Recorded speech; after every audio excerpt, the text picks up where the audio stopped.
Hello, welcome in. This is the SSFFL Podcast. I'm your host, Chuck. I'm here with my other host. Hi everybody, I'm Tony. I'm pretending I know football. That's what I'm gonna do. Kind of what he does. He's the pretend football man.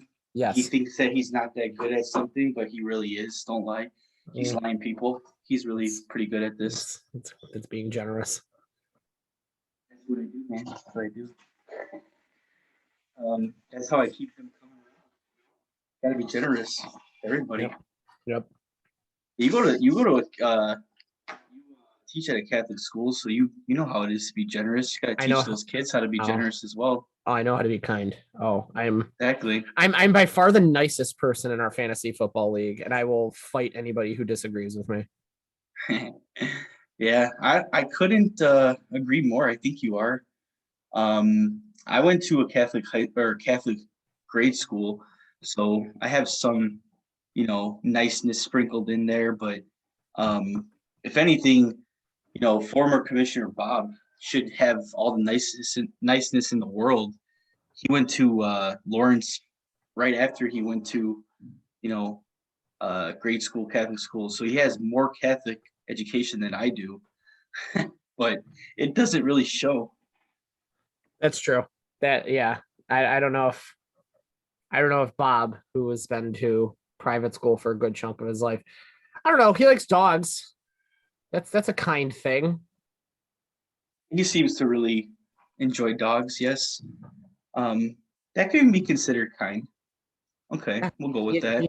He enjoys alcohol, and there is alcohol in wine, which is used in Catholic mass. So I don't know. I exactly. That is another good point. Another valid point. Bob's a good holy dude. I think that's what we can get from this conversation right here. I think that's factual. You are forgetting the other part on which he grows his hair just the same size as about Jesus. That is true. Yeah, I will say I think he needs a haircut, but he will disagree with me on that. So that's a topic for another day. Yeah, I'm right there with you on that. Okay, so enough about Catholic education, jumping right into these topics here. First topic we're going to talk about today, and we are actually going to have Joe, our other host, on a little bit later. He is currently taking care of some situation right now for himself and probably his family, but nothing too serious, just basic everyday, got to go shopping, during the first half of the podcast. But either way, he'll be on. He'll join us a little later, maybe 15, 20 minutes. So the first topic we're going to talk about, Tony, is going to be, I have 5 questions for us to start the fantasy football topics for this year of 2021.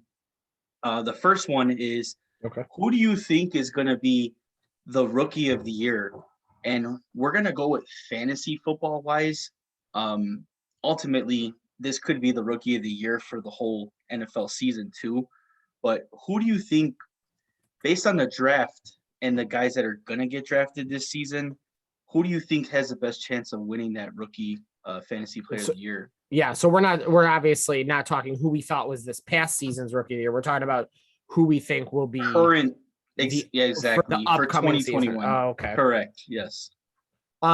So I guess if I'm gonna, I don't even know if this is bold or not. I'm gonna go bold and say it will not be Trevor Lawrence, just simply because I understand they think he is going to be a like an absolute legend in the league. He's going to be, people are saying he's one of the best quarterback prospects, like being touted like that. Yes. Yeah, right. Mm-hmm. So my problem is it never goes that fluid, right? It never does. How many times in sports where we say, oh yeah, no, the guy who's the consensus like rookie of the year candidate at the start of the season ends up blowing away like all the expectations. Like that rarely happens. So I just don't think it's going to be him. I don't know. I that's tough. No, you're not wrong. Can you see like Devontae Smith or like I could see like I don't know, I could see Justin Fields or something like that. I don't know. I just don't think Jamar Chase. I don't know. I just don't think it's going to be Trevor Lawrence because that's the safe pick. I get taking the safe pick is exactly what it is. It's safe. I would not take Trevor Lawrence because it just doesn't work out like that, right? Like that's just not how it goes. No, with the NFL, it never works out that way. I do agree. I mean, a lot of people are probably going to just go with that as their pick, but I don't think that Lawrence is really. I don't think he's set up in the best situation there. Like they're trying to get guys around him that make sense for as offensive weapons, but outside of Marvin Jones, who they just signed in free agency, I don't really see a whole lot there. I mean, maybe their running backs would be like the best thing that they have to offer, but who else is he really going to throw to? I think that they are going to probably have to address maybe like taking a tight end or a wide receiver with their second pick if obviously they do go with Trevor Lawrence, which all signs point to that they are going to draft him, but they're going to need a lot more weapons there to go around him. So that's not a give me there. My guy, I think that can win the Rookie of the Year. This is going to be based on like where he gets drafted, because obviously if he's not put in a very good spot to be like the immediate starter and to get like all the work, this might not work out. But I have Najee Harris as my guy. Okay. And it's only because I've watched his film and I watched him in the championship game last season, and he was a stud. I remember Saquon Barkley coming into the league and being a really high draft pick, and also Ezekiel Elliott being a really high draft pick coming straight out of college. And that's just how it is right now with running backs in the league. These guys are coming in to get the work. The way that it's set up for in the NFL right now is that basically these teams, and I hate to say it, but it's the truth, these teams, they bring these guys in, they give them the bare minimum contract, they barely pay them anything, and they work them out. And you're seeing these guys get all these carries and all these reps like early in their career, and then by the time they're ready to get that big contract, their legs are already gone. I mean, like, look at like Todd Gurley. I'm sure that guy got paid, but he's only 26 years old, and now there's talks of him not even being relevant anymore. Like, no team might not even sign him. He might retire at the age of 26. It's just crazy, but that's just how it is. And it will really depend on where Najee Harris lands. But even if he goes to like someone like Pittsburgh, that's one team that comes to mind. I think he would be really good there. They are in dire need of a running back. James Conner was not good. He's probably not going to be there anymore either. And they didn't seem to address it through free agency, so they're going to have to look for someone in their draft. Other teams for running back wise, I don't know really. Maybe like the Cardinals, depending on where they're drafting at. I really don't think they need anything else there. They signed AJ Green. They got Hopkins. They're pretty set on receivers. They got the quarterback they need. So they could be looking for a running back, and he would fit in pretty nice with that offense there too. So it really, really depends on where he lands, but I think that he has a chance of being a rookie for me. So the second one is comeback player of the year. So this is based on obviously last year where this guy was drafted, maybe didn't live up to his hype or his value, maybe even got injured or something. So who's your guy for this one for comeback player? Well, I mean, I was going to say if it's, I think this might go kind of hand in hand with another topic you have, but I mean, comeback player could be McCaffrey, right? I mean, that could be McCaffrey. Yeah. I mean, just because I mean, he just obviously injury hurt him, but I think I think that's a tough one to call too. It's a tough award to predict because unpredictable things happen, right? I mean, last year, would we have been mentioning Alex Smith? So, there's always something that like a wrench that's thrown in and everything. But I just think, if he can come in and be dominant, although, Saquon Barkley, I don't know. Do you really want to sleep on him too and assume that he doesn't just have a breakout year and he just maybe has just some aggression in him and he's like, I want to prove a point that like, yeah, I was injured, but like I'm still a top dog in this league. And I mean that's a very real possibility too. Yeah, valid points to add on to that. Like, Saquon Barkley's your boy, so you got to go with him, right, Tony? I mean, Absolutely. that's your guy. But that is a good one. I would say guys from injury definitely have a chance to be that comeback player. Alex Smith was the comeback player of the NFL, so he was nowhere near being fantasy relevant. But a guy like Saquon Barkley, guy like McCaffrey, definitely can see them being comeback player of the year. Injury derailed them last season, and they're top guys when they're there. They get the workload, so they definitely have a chance to do that. So my guy was Kenny Golladay, and this was related to actual injury as well. So Golladay was injured, pretty much all last season. I think he played like maybe 2-3 games, and now he's in a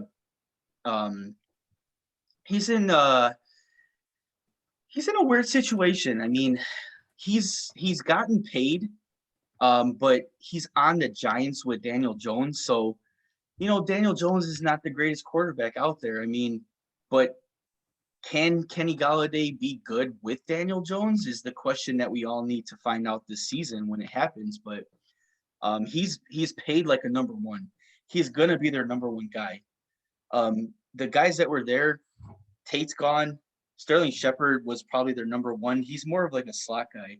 So Golladay is going to be their number one guy there. So he might be able to win that comeback player of the year. For me, he's always been a red zone threat. So take a chance on him there for that award. The next one is the breakout second year player. So this could be a quarterback. It doesn't matter like what position, any position you could think of, but a guy coming into his second year.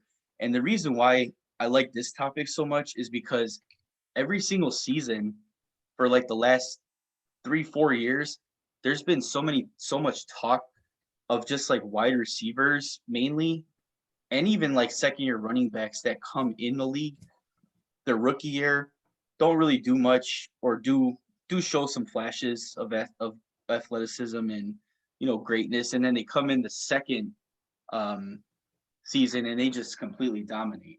So that's why I like this topic. So who do you have for that one? For the second year breakout player.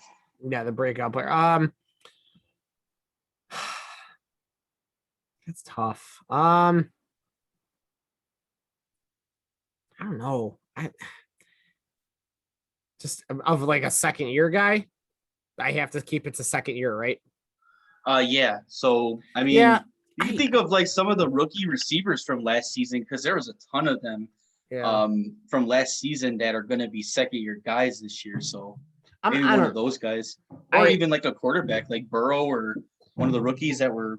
Well, I know Jonathan Taylor was going high in a lot of drafts, a lot higher than I thought he was going to, and he's a pretty solid fantasy guy to own. So I don't know. I'd like to see him really kind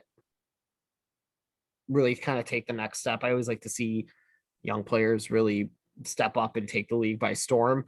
I know that, whatever rookies that you saw last season, there's a good chance that by year 4, a quarter of those guys, if not a third of them, are going to completely like just flame out and will be nobodies by then. But, I guess I'd probably tie it between Jonathan Taylor and maybe Justin Herbert. I would like to see Herbert like become that. I know Joe Burrow was the one that everyone was like, oh yeah, no, he's the premier quarterback of that draft. But I think seeing Justin Herbert really kind of for a while take charge. And maybe that's me being an autograph collector because all of a sudden his value of his cards skyrocketed. So I kind of want to see him be that good. But yeah, I'd probably say Taylor or Herbert would probably be my picks, but again, that's with a grain of salt because crazy things happen. Oh, and let's not forget, you're not good at this kind of stuff, right? That is true. Even So though basically, whatever I say, I pretty much assume the do exact the opposite opposite. is likely going to happen. Remember, this is the same person who thought having at the start of the season, Zeke and Joe Mixon are my RB1 and 2. What could possibly fall apart there? And then the answer was everything. No one could have ever predicted that Zeke would be that bad towards the second half of the season. And it was only related to the fact that Dak wasn't there, though. So, I mean, Mixon, I drafted Mixon in my other league. So I took that, that pain with me, too. Mm-hmm. But he's drafted high every year. So it's hard to get away from him. I guess I'm like completely out on Mixon now. Like there's no way in hell I will ever draft Mixon ever again.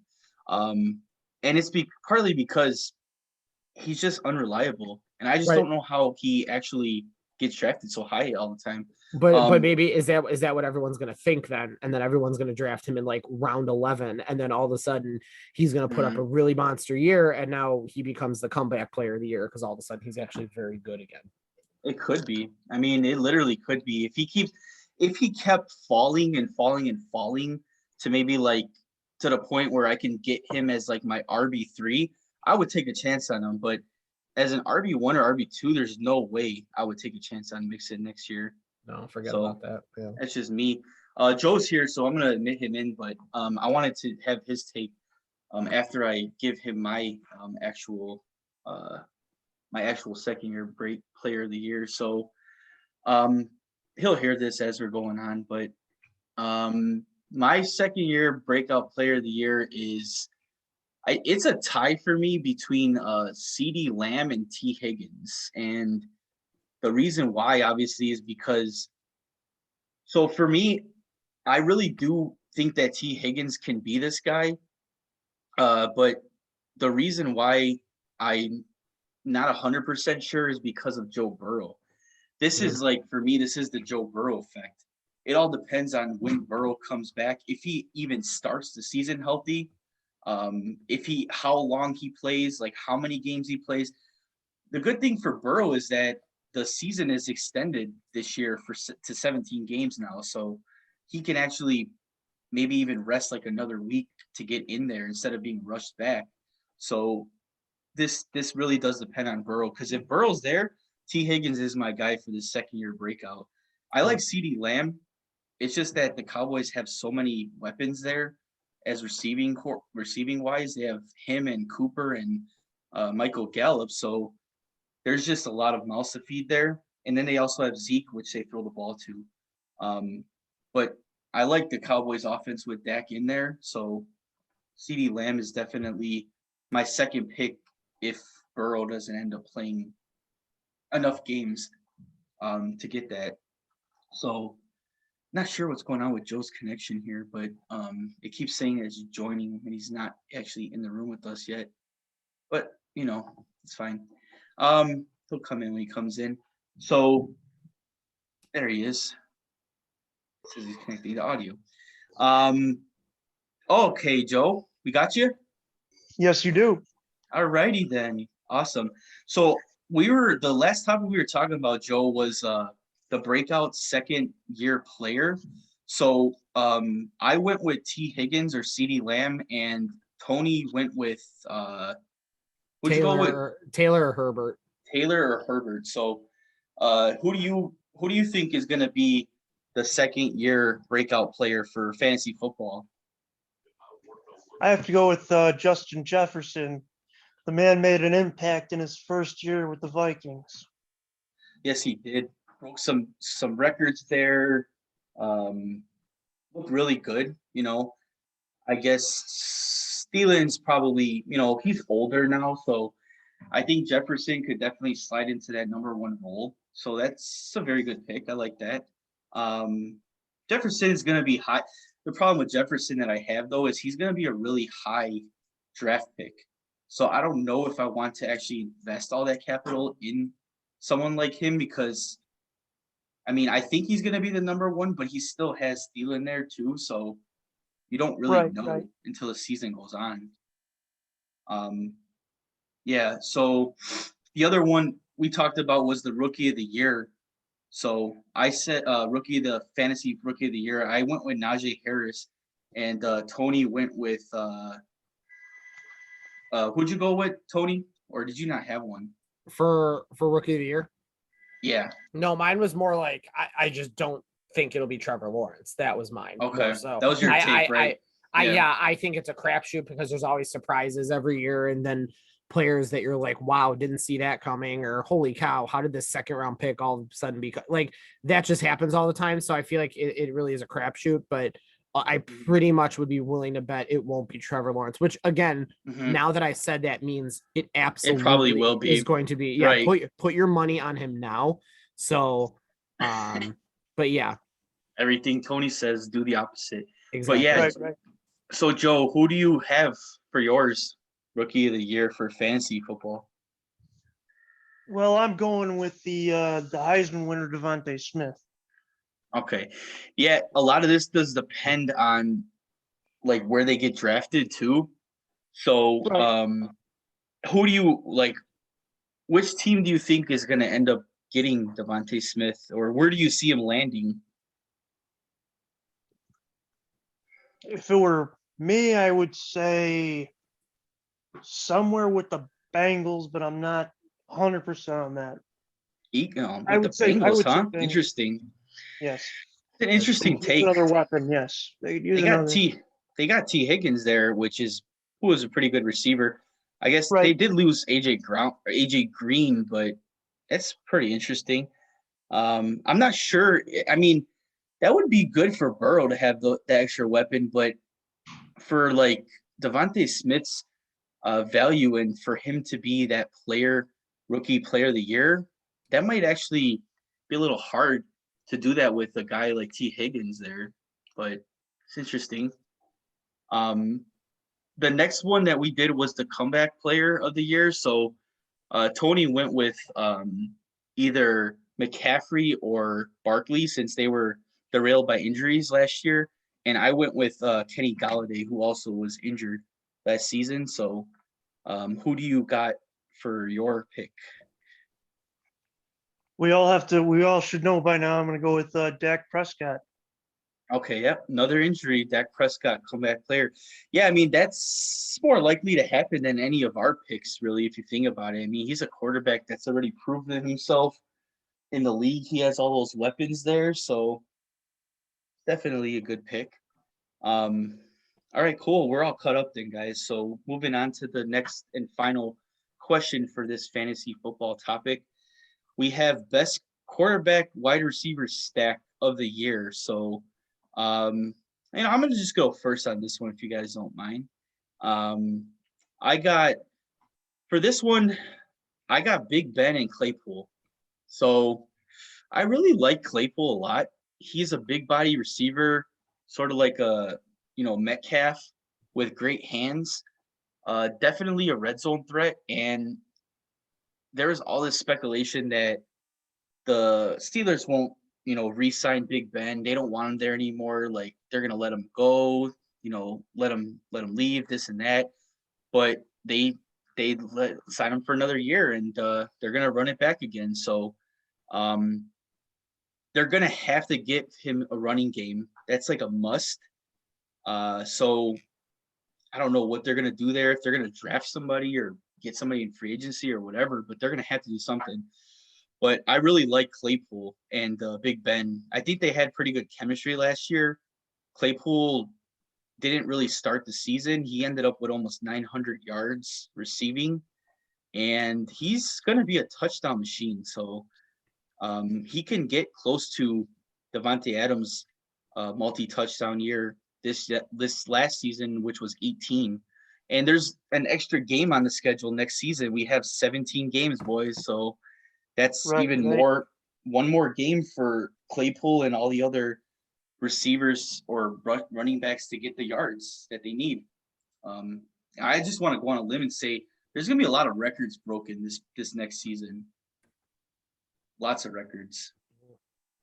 But anywho, Whoever wants to go next, feel free. For me, I want to say the Arizona tandem of Kyler Murray and DeAndre Hopkins. Okay, that was actually one that I was thinking of as well. I think they make a great connection. They do. The thing it's crazy probably to think this, but the thing that really does scare me is them bringing in AJ Green. And I'm not saying that Green's going to be really much of a threat to Hopkins' receptions or his yards or anything, but the one thing that always separates Hopkins from other receivers is his ability to get touchdowns. He just does not. He does not find the end zone as much, and that doesn't really make him like a bottom receiver or anything like that. He's still one of the best receivers there, but he just does not get a lot of touchdowns. So that's kind of why I was kind of steering away from him there. But yeah, definitely, that's a good one. I could see that. What about you, Tony? Well, I mean, I don't know. I wouldn't be surprised if Josh Allen and Stephon Diggs take another step forward. Oh, there we go. There's a good number 2 for me. I was leaning towards that myself. Yeah, I mean that they work well. I mean, Josh Allen is awesome. He's so awesome. I like a good, talented young quarterback, and he's just. That I know it's because they came from the same draft, because everyone's like, oh, we have Trubisky, but we could have had Watson or Mahomes. But it's like when you look at I don't know, when you look at Josh Allen, you're like, that's like a guy like you just can get excited about. And if I'm about your Buffalo, like you got to be like, oh yeah, okay, that position as of right now, again, anything can change. Ask Colts fans how the Andrew Luck thing went, and I mean, anything can happen, anything can change, but like right now, if you're Buffalo, you just have to be like pumped. And I always like seeing that. I like seeing teams that like can finally get like the right pieces together and just stop being the bottom of the barrel team. And so to see Buffalo kind of get back to being like a really cool team to watch is fun. So I would say Allen and Diggs are probably be good, but I'm just checking. Aaron Rodgers and Devontae Adams are still in the league, right? Because as long as they're still in the league, I don't know. I just don't know how you count that out. So now your two's opinion here. How do you see Carson Wentz doing with his receivers in Indianapolis? I don't like his receiving core. I mean, I don't really like Carson Wentz as a quarterback anyways. I mean, I think that that offense is going to revolve around Jonathan Taylor. That's what I think. Very much there's so. going to be a lot of dump offs to him, and if they don't run the ball with him and he doesn't run effectively, that offense is not going to be good. That's how I look at it. Yeah, I think it's because we're so spoiled because we are going to have the Andy Dalton, Allen Robinson connection this year. So it just, you feel bad for the Colts. That's all. I suppose you do. Yep. And then what I was going to say about that Josh Allen Diggs thing was that I wanted to actually thank Joe, because if it wasn't for him, I would not have had that incredible stack that won me the championship last season. So thank you, Joe. My pleasure. All it took was a 3rd round pick to get him. Almost like there's collusion going on in front of us. Who could have 3rd round pick? There was. Could have foreseen and this. Diggs took me a 6th round pick, so I'll take that any day for a championship. I like Diggs and Allen, obviously. And it's no joke, they're actually my background picture on my iMac now. Ever since they did win me that trophy and all that glory, but well, not your child, huh? No, she's on my phone, my watch, all the other important stuff. So all right. Poor Maya doesn't make the iMac. Wow. Oh man, maybe one day, she gets that ring or championship, she'll make it. But until then, they will stay on there. So the one point I wanted to make about that though, with that stack, it's just really, really hard to repeat things in the NFL. To have like back-to-back seasons like that is going to be very difficult. Obviously, if you're Aaron Rodgers and Devontae Adams, you could do it. But they're the exception. I don't know. We'll see what happens, but that would be nice for them to do it again. They had really good chemistry coming in, and the whole pandemic hit and like no training camp. They still had all that chemistry. So with the whole year to work together and to be around each other even more, they could be even better. So we'll see. Cool. So, all right. Next question here, guys. I want you guys to pick one player from any position. So it could be quarterback, receiver, running back, or tight end, who finished inside of the top 10 last year, and then that you think won't finish in the top 10 this year. So let me know if you need a quick list of who finished in the top 10. I have it pulled up already, so I can give it to you guys. If you want to just take one of the positions, let me know. I can give you the players that finished in the top 10. Talk to Joe. It's up to you.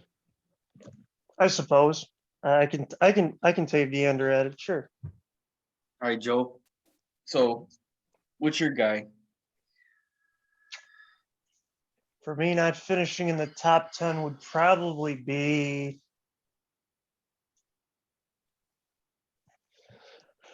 I still have doubts with McCaffrey. I don't think he's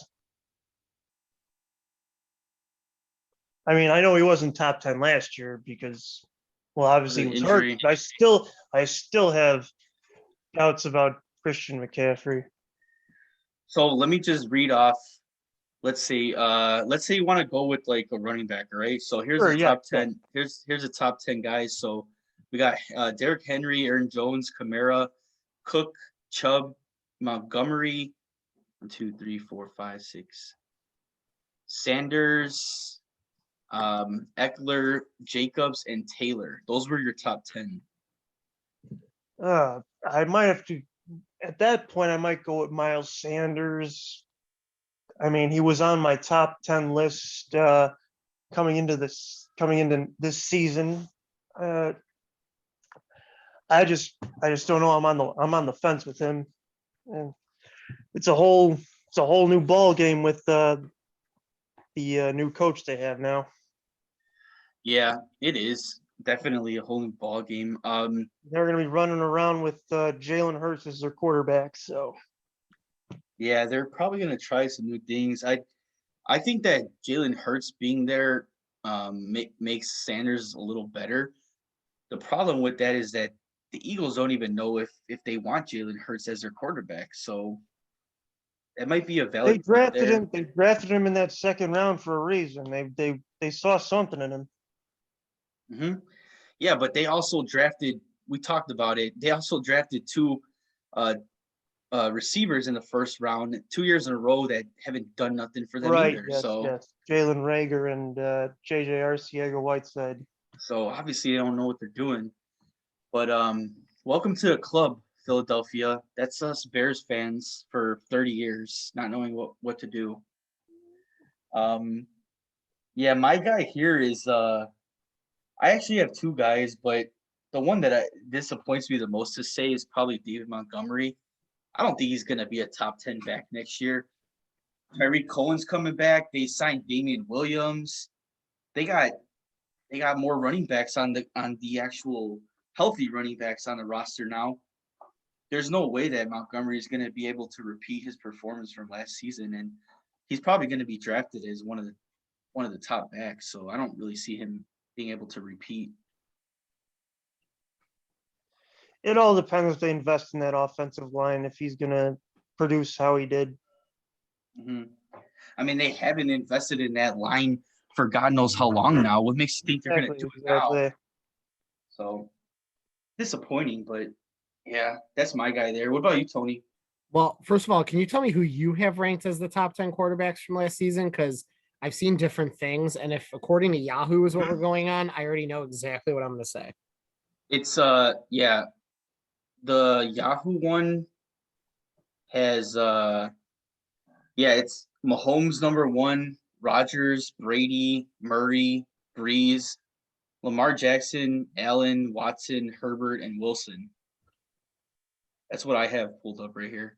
Okay, because I thought like in scoring or whatever, Kirk Cousins finished top 10, and that's only because he has Jefferson and Thielen, and he's Kirk Cousins. He's terrible. I don't care what people say. He's awful, and he's a terrible quarterback, and I would never want him on my team. He might have finished top 10, but that's what it's telling me on Yahoo. Well, let's say he did finish top 10. Yeah, I guess Kirk Cousins would be one. Yeah, because then I mean, if he finds a new home, or if he has a kind of a, I don't want to say comeback here, but if like Derek Carr does well, if Lamar Jackson, I know is kind of all over the place, but he should be a top 5 quarterback. Like that's going to push Kirk Cousins down. It's Kirk Cousins. Who wants Kirk Cousins? Minnesota shouldn't even want Kirk Cousins. Should I go rogue with my pick? You want to hear my rogue pick? Sure. I would love to hear your rogue pick. Cairo Santos as a kicker. Oh God. I think he finished top 10, and the Bears don't deserve happiness, nor will ever get that. We had a good kicker. Yeah, he was accurate. Yeah, I can't disagree with that. Right, exactly. And if you do 3 scratch offs in a row, Joe, and you get $1 on all 3 of them in a row, are you really expecting to get $1 on the 4th one? Not at all. Exactly. No. It's too good to be true. That's a big hell no to that too. Yeah. Yeah. Right. Totally agree with that. Well, and that's exactly what's going to happen, right? Bears fans are going to go in the season and go, well, at least we got a kicker, and then he's going to fall apart. And then like he's going to miss one kick, and people are going to be like, oh God, here we go. And then it's going to get in everybody's head. And yeah, it's like we didn't pay Robbie Gold, and now they wanted to pay a kicker, and like you said, he's going to have one meltdown, and he's going to be the worst guy that we ever paid, or whatever you want to say. So it's the same stuff over and over, Tony, with the Bears. Let me tell you, same stuff. We all know it's been a year. carousel ever since that extra point moved back. Yeah, for any kicker, really, yeah. They've been missing a lot of kicks. Yeah. It does stink though, because I know you said about David Montgomery, and I do get it. I completely get what you're saying.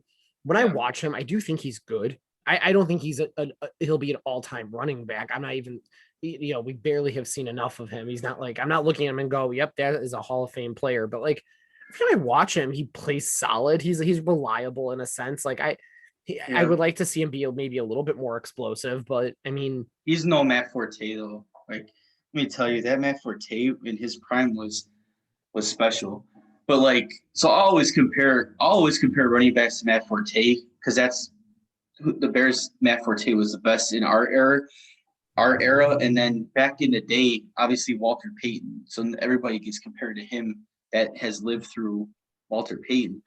But yeah, it does really suck to say that too. But I think that they just have too many guys around him, like, to give him enough work. The one thing I remember about Montgomery that really made me like optimistic about him was his rookie season. We opened up against the Packers on Thursday night. I think I was watching this game with Joe at Baracas, a bar, and he man, I even forgot who the damn quarterback was for the Bears back then. It's probably Trubisky, I guess, right? Yeah. Another. But it wasn't much of a game anyway. It was a 10-3 final, I think. Yeah, they didn't even score any points. But I just remember, like, Trubisky threw like a really deep pass, and I was like, "Oh, that looks good. Like, who's in the area?" And it's freaking David Montgomery, and he makes like a diving catch and like hauls in the ball. I'm like, "Holy crap! We got a good, running back that can catch the ball." And then I'm like, damn, the whole rest of the game, where the hell is David Montgomery? He's nowhere to be seen. So it's like, well, what the hell they draft this guy for? Another guy they drafted that they're not gonna use. So it had me optimistic, but then I just think that the Bears don't know how to use the players that they draft. Like maybe Trubisky does go to a different team outside of Buffalo. Really don't think he's going to do anything there, signing the bare minimum for 1 year. Maybe he goes to a different team and he backs up somebody and somebody gets injured and he comes in like Tannehill did and does something. But I don't know, That's a man. long shot. It's a long shot to begin with, I think, there. And It's a very long shot. It is. Can I say something? I feel horrible for Andy Dalton. Like the poor. I don't think he cares though too much. I mean, he's getting poor, paid $12 million to just right and go yes, there, and that is true. And yes, he's dealt with a lot worse, dude. Like they were saying that he at the celebrity softball game a couple years ago, the Cincinnati was booing him when he was coming to the plate to bat because they freaking hated Andy Dalton there in Cincinnati because he couldn't win playoff games for him. So he already knows how to handle that stuff. I don't think he's worried too much about that. Right. He just wants the money. And I understand that. And I guess a friend of mine, I know, and I think I've mentioned to people before, a friend of mine, Sarah, works in Cincinnati and worked with a group who worked closely with Andy Dalton. And she always would say the same thing to me. He is such a good guy. Like he's such a nice dude. And I get, as a football fan, you don't really care about that, right? You just want results. You want a guy who's going to help bring you success for your sports team, whatever. But like, he's still a guy. Like imagine like you getting a new job and going there and everybody who like supports that company is angry because you got the job with that company. Like that sucks. Like that I feel bad for him. I look, I understand like people didn't want Andy Dalton, but like I wanted Andy Dalton last year when they right. freaking traded for Nick Foles. I would have rather had Andy Dalton last year. They could have signed Andy. How much did the Cowboys pay him? Like freaking $5 million or something. Like they could have signed Andy Dalton last year for 2 years. 2 years. They could have gave him $12 million for 2 years last year, and we could have had him last year and this year. I would have been way more okay with that than to have him come in this year after they decided to not sign him last year. I just don't understand anything that they're doing right now. That's the bottom line. Right, but again, what's going to happen is it's the obviously two outcomes. It's either the Bears are going to fall apart, they're going to be a train wreck like everyone predicts, and Pace and maybe Nagy get let go, and then we get new of everything, and then Bears fans are going to say, oh no, see, like this is it now we got a guy with experience, or now we got a guy who knows what he's doing, now we got a guy who's not going to be afraid to make bold moves, and then the Bears are going to be terrible. Because if you don't think that's going to happen, it's exactly how people were saying the same thing with Trustman. They were saying the same thing with Fox. They were saying the same thing with Nat. Like we've been through this. We know we're basically in a verbally abusive relationship and we keep getting hurt. And that's all we expect now is when we're in a relationship. And that's pretty much what it is, like being a Bears fan.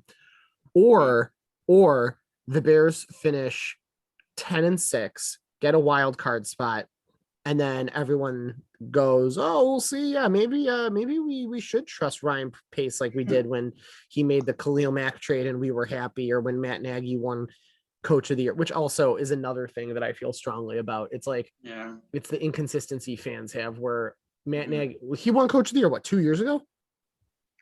Yeah, I think so. Yep. Yeah. Right. Yeah. And now everyone hates him. Like that's how Chicago fans are, man. You don't win. You don't get right. respected. What have you done for that's me how now? it is. What have you done for me now is how sports works. And it's almost to me, I guess that's sports in general. Yeah, it's not just the Chicago fans, it's just sport in general. There's always a knack for winning, like even in college too. I mean, you have to win. Well, yeah. Think of good old Christian Laettner back with Duke. Winning cures all. Exactly. He played to win. Yeah, exactly. So we got about 10 minutes left. We're gonna just run through some of the draft stuff that I have listed here. So I have the top 12 picks of the NFL draft sitting in front of me. A really bold and unexpected trade was made by the 49ers to acquire the 3rd overall pick, which I thought was pretty interesting. They continue to say that Garoppolo's their guy there, but we all know that they're going to draft a quarterback. I mean, why would they move up so high in that spot if they weren't going to get a quarterback? Like, there's no reason for it other than to draft a quarterback.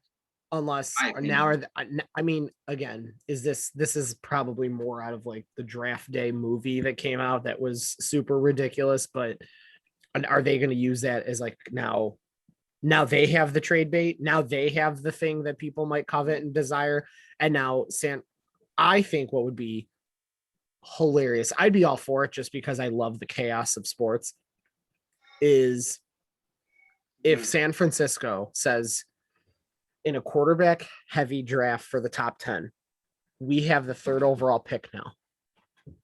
I wonder which team who could use a quarterback would like to call up and trade with us, the 49ers, to move up and get a quarterback. I wonder if Ryan Pace is still on my speed dial. Chuck, I would actually die. Like, I would, you can start writing my obituary at that moment when it happens, because it would be so funny. I would love it. I would laugh. I'd love it. I could see it happening. I really can, but it just, I don't want to see it happening. Let's put it that way. But it definitely can. The other cool thing was the Dolphins trading down, but still acquiring all these trades. I have a list here in front of me. The Dolphins draft picks for the next 3 years. 2021, they have 2 first rounds, 2 second rounds, and a 3rd round. In 2022, they got a first round pick from San Francisco. They got their 2nd round and 2 third rounds. Then they got 2023, 2 first rounds, one of them from San Francisco, a 2nd round and a 3rd round. So the Dolphins are set, man. They got their quarterback. Tua, I think, is going to stay there. They're going to just surround him with as many weapons as he can possibly get, and they're going to give him a try. Obviously, Fitzpatrick's gone in free agency to Washington. So they're going to be set for a couple of years here with their draft picks. Like, the thing about it is they're giving Tua a chance, and if Tua doesn't work out, they got draft picks in the future to just let me get that next draft, that next quarterback, my next next guy up. That's pretty much how they're set up for. And I'm super jealous, man. Super jealous of them that they have general manager and guys that know what they're doing there. Yeah, again, this could be something that we look back on in 2 years and go, wow, that was incredibly stupid, because hindsight is 2020. But like, if I'm Miami, I'm pumped because they got a number 6 pick this year too, which is crazy. Like, they still hold the number 6 overall pick because they got that from Philadelphia. And I understood because there was the whole thing with like, oh, well, if they want to move Tua for Deshaun Watson, and then include a package to get him, great. Right. But does that it helps you in the quarterback position a little bit? But like, if you even think Tua could be just a very good quarterback, but you can surround him with the right weapons. Like, I'm sorry. I'm stoked if I'm a Dolphins fan. That's you just put yourself in a really good position. Exactly. To do whatever you can. Like, there's endless possibilities. And like you said about Watson, that's still very open. The whole thing with what's happening with Watson right now is crazy. So I don't know, man. He's in a bad situation right now. But if the Dolphins wanted to do something like that, they definitely can. I mean, they have all the draft capital in the world to do it. They did just sign Will Fuller there too. So they have a wide receiver there that Watson likes playing with. Maybe we'll see that happen during draft's is really going to be interesting this year, because there's still going to be trades, I think, that happen during the draft. So there usually is. I also just don't think Miami should even trade for Watson because of everything going on with him right now. You have a quarterback. You have a quarterback that's young, that he's likable. Yeah. You have, Fuller went there. If you can then if they can finish the season, just best case scenario, 10-6 or 11-5 or whatever, and you can entice like a couple of decent free agents to go there and really build something also with your draft capital and like who the players you're trying to grow and develop there. And plus, it's Miami. You're not asking people to like go to Chicago or Detroit where it's cold, right? Yeah, exactly. Like I get why like a player would probably Detroit plays in a covered stadium. You know what, Joe? It's still Detroit, okay? So. Right, but like yes, Joe, and that because I was thinking of like Minnesota. But here's the thing, like, yeah, you gotta also in a covered stadium. Right, I know exactly. But my point is, you gotta leave that state. They don't live in the stadium.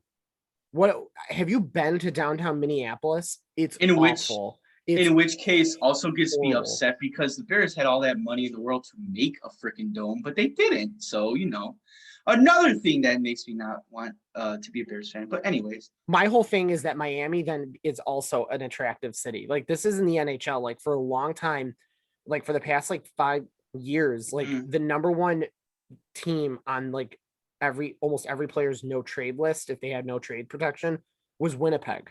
And it didn't matter if Winnipeg was doing well. It's because the city is terrible to live in. It's always cold and it's boring and it's ugly. Well, you live in Miami. Like what football player is not going to want to move to Miami, especially if you've got at least a decent enough team? And I'm sure they'll toss at least in the next 10 years, they'll toss at least one Super Bowl down there. So you could then be playing in front of a home crowd. I don't know. I think if Miami does this right, they have something really cool. And plus, I'm sorry, they have an awesome logo. I know it doesn't matter. Oh yeah, I know it's not relevant to it seems, and it seems like the least amount of the most generic logo you could ever have. But I love it too. I think I think it's amazing logo. Give me that orange and teal. I love it. Exactly, the colors. Yeah, the colors are what make it too. But yeah, they definitely could do something special in the draft. Number 6 overall pick, number 18 overall pick. So they can go after their running back and their wide receiver in any order, maybe if they want, or they can go after that Florida tight end. There's freaking endless possibilities for them. Yeah, Kyle Pitts. Even though they have Gesicki, but I think Kyle Pitts is hands down going to be a star in the NFL. So then real quick, like continuing the draft. So we got the Falcons 4, the Bengals 5. Obviously the Jaguars, Jets are 1 and 2. And then Joe's boys are number 10 on there, the Cowboys. The Eagles are 12. Let's see. They got Lions 7, Panthers, Broncos, Cowboys, Giants 11. So, the Bengals, like Joe said, maybe they go after another receiver there. If they're drafting number 5, they have their choice of either getting Jamar Chase or Devontae Smith if they want to go receiver. I think the Bengals would be better off taking that tight end from Florida. They don't have a good tight end. Or a reliable tight end. That would give Burrow a really good weapon in the middle of the field. The Falcons, I don't know what the Falcons are going to do, man. They seem committed to Ryan still. Obviously, Julio's getting older. Ridley broke out last season, so I had no idea what the heck they're going to do in the draft. They're going to either take a running back or some kind of like defensive player, probably. I think they'd want to go straight defensive almost. It was a disaster for them. Matt Ryan is so old. Why would the Lions too? Him? Lions are going to need defensive players as well. I don't know. Ryan's a good player. Up in Detroit. Ryan's a good player, though. I mean, I know they kept him and he's old, but he's a good player. His stats don't lie. Right, but if San Francisco doesn't take a quarterback, you're going to pass up like Justin Fields, so you can hang on a 35-year-old Matt Ryan. Okay. I don't know, man. Who knows what they're going to do? That's what I said. It's going to be interesting to watch this year. Last year was interesting.